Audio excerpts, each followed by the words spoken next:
okudun gene berber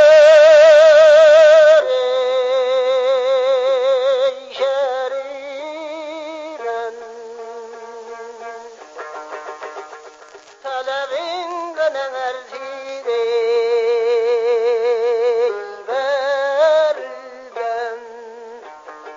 kaccas beysin de boylar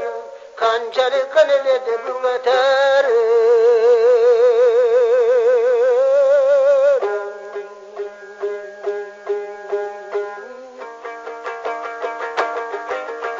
Kadırdaş kanım altine sevindim Kayrılıp kanımından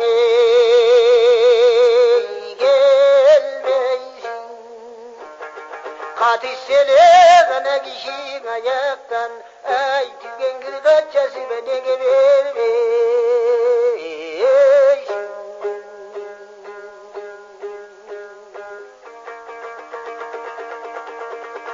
Alıstan kana senin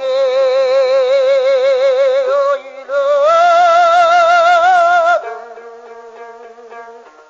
Aytıldı kana merinden oydum Azaptı kana kılıp güygüsken Ay tügengir aldır sana kara koygun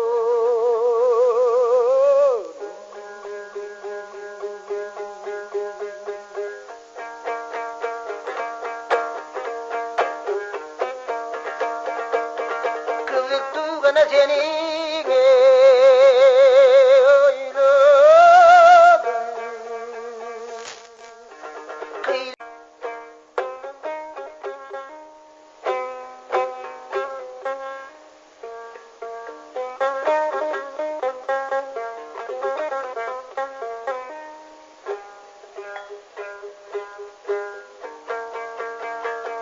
Okudun gene berber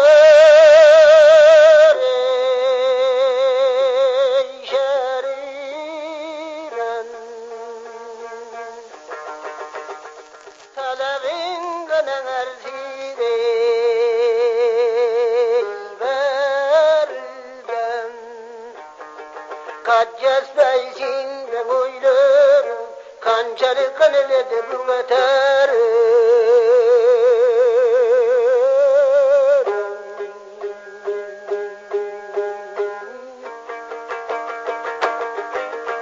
Kadırdaş kanım altine